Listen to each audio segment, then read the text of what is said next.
మనలో చాలామందికి western toilet సరిగ్గా వాడటం తెలియదు. పుట్టుకతోనే అన్ని విషయాలు తెలుసుకొని పుట్టాం మనం. నేను కూడా సుమారుగా 8 ఏళ్ల వయసులో ఫస్ట్ టైం వెస్ట్రన్ టాయిలెట్ చూశాను. అప్పుడు మా పేరెంట్స్ని అడిగితే వాళ్ళకి తెలిసిన విధంగా అది ఎలా వాడాలో చూపించారు.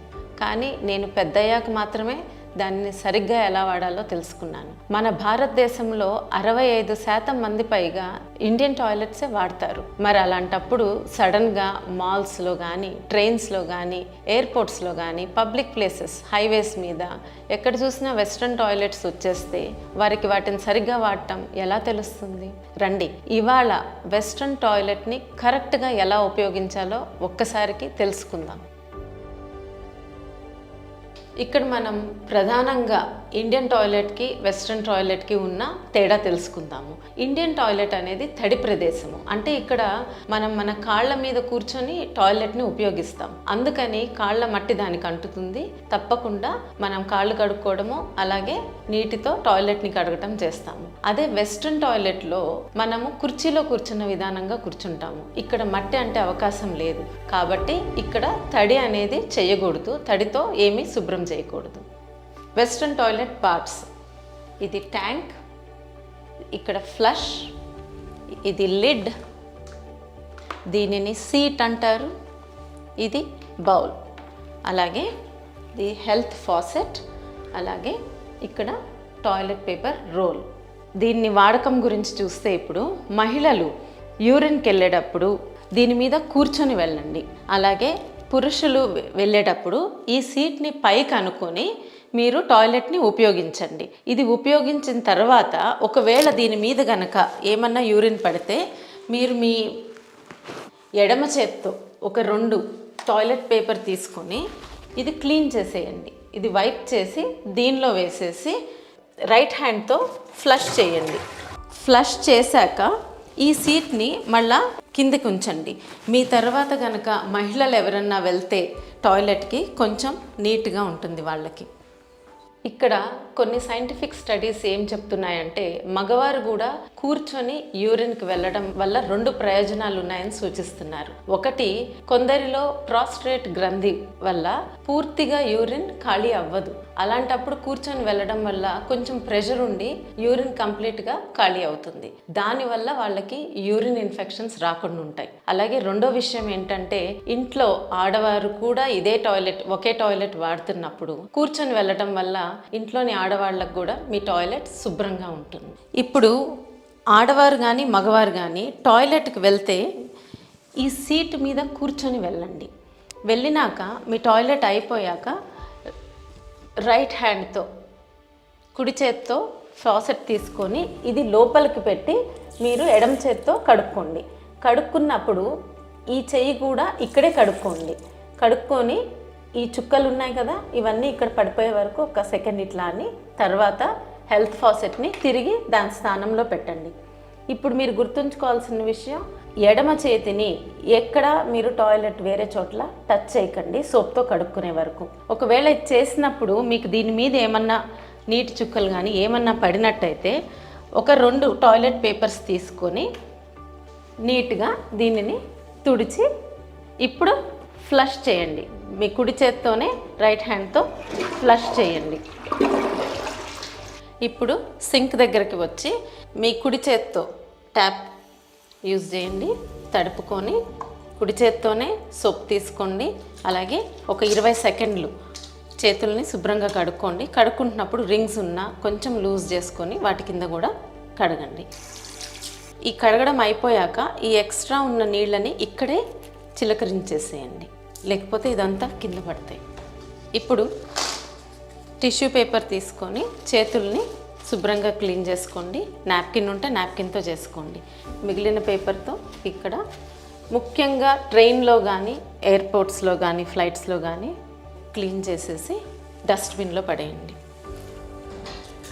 ఇక్కడ మనం టాయిలెట్లో చేయకూడని విషయాలు కూడా తెలుసుకుందాం. ముఖ్యంగా ఒకటి, దీని మీద కూర్చునే ముందు చాలామంది నీళ్లతో కడగటం చూస్తాం. నీళ్లతో కడగకూడదు. అలాగే టాయిలెట్ అయిపోయాక మీ పాదాలని కూడా ఇక్కడ నీళ్లతో కడుక్కోమాకండి.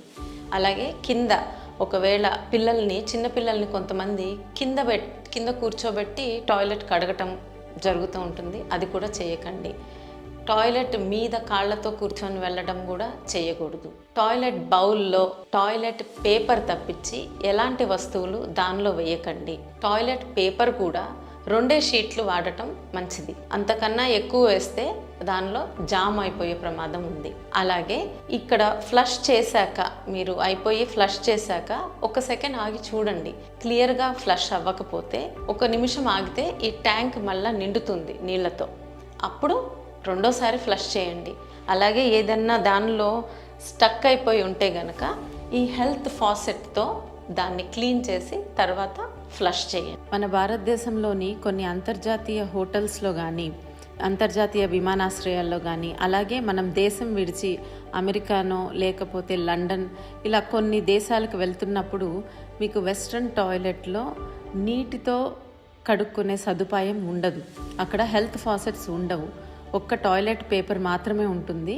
మీరు టాయిలెట్ పేపర్తోనే క్లీన్ చేసుకోవాల్సి ఉంటుంది. ఫ్లోర్ మీద మీరు వాడుతున్న పేపర్ కనుక కింద పడిపోతే వెంటనే ఇంకొక పేపర్తో దాన్ని తీసి డస్ట్బిన్లో పడేయండి. మీ ఆరోగ్యం కోసం సెల్ ఫోన్ని బాత్రూంలోకి తీసుకువెళ్ళకండి.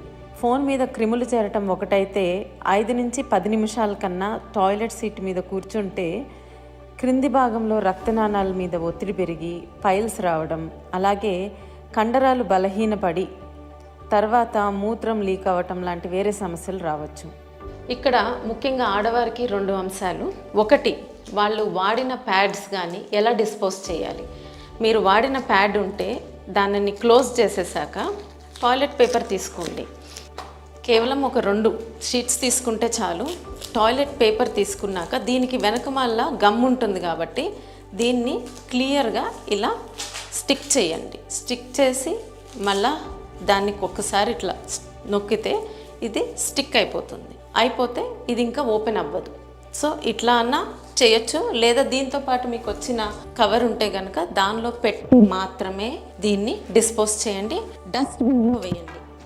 టాయిలెట్ బౌల్స్లో వేసి ఫ్లష్ చేయొద్దు. అలాగే చిన్నపిల్లలు కానీ మహిళలు ముఖ్యంగా వాళ్ళు టాయిలెట్కి వెళ్ళాక క్లీన్ చేసుకునేటప్పుడు ముందు భాగం నుంచి వెనక భాగం వైపుకి క్లీన్ చేసుకోండి.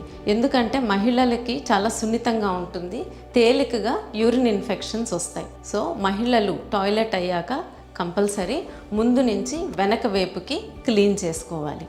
అలాగే తల్లిదండ్రులు, ఆడపిల్లలు ఉన్నవాళ్ళు పిల్లలు మనల్ని అడుగుతారు అనుకుంటాం, కానీ చాలా విషయాలు వాళ్ళు మనల్ని అడగరు. ముఖ్యంగా ఆడపిల్లలు విడియపడతారు తల్లి దగ్గర అయినా కూడా. సో మీరు ఈ శానిటరీ ప్యాడ్ని ఎలా డిస్పోజ్ చేయాలి, టాయిలెట్ అయ్యాక ఎలా కడుక్కోవాలి, ఇవన్నీ దయచేసి మదర్స్ కొంచెం ఒకసారి పిల్లలకి చూపించండి. ఇప్పుడు ఆర్గనైజేషన్స్ కానీ రెస్టారెంట్స్ కానీ వాళ్ళకి చిన్న సూచనలు. మీరు కనీసం 10 నుంచి 15 మందికి ఒక టాయిలెట్ ఉండాలి. ఆ టాయిలెట్లో వెస్ట్రన్ టాయిలెట్ పెట్టినట్టయితే కంపల్సరీ టాయిలెట్ పేపర్ని ప్రొవైడ్ చేయండి. అలాగే టాయిలెట్ డస్ట్బిన్స్ కూడా ఎంతమంది వస్తారు దానికి అనుగుణంగా పెద్ద సైజ్ డస్ట్బిన్స్, కవర్ ఉన్న డస్ట్బిన్స్ని ప్రొవైడ్ చేయాలి. అలాగే క్లీనింగ్ మినిమం రోజుకి 2 నుంచి 3 సార్లు క్లీనింగ్ చేసేవాళ్ళు, డస్ట్బిన్ని ఖాళీ చేసేవాళ్ళు కంపల్సరీగా ఉండేటట్టు చూసుకోండి. ఒక తరంగా మనం ప్రాథమిక శుభ్రత మీద దృష్టి పెడితే తర్వాత తరాలకి ఇది అలవాటుగా అయిపోతుంది. ఇలాంటి చిన్న చిన్న అంశాల వల్లే నాగరికత ఉన్నవారిగా గుర్తింపబడతాము. రాష్ట్రం మొత్తం కానీ దేశం మొత్తం కానీ ఈ 1 సంవత్సరం అందరం కలిసి ఇదే విషయం మీద దృష్టి పెట్టి టీవీలలో, థియేటర్స్లో, పబ్లిక్ ప్లేసెస్లో ఇలాంటి వీడియోని ఒక సామాజిక బాధ్యతగా చూపిస్తే తప్పకుండా కొంత మార్పు వస్తుందని నా ప్రగాఢ విశ్వాసం.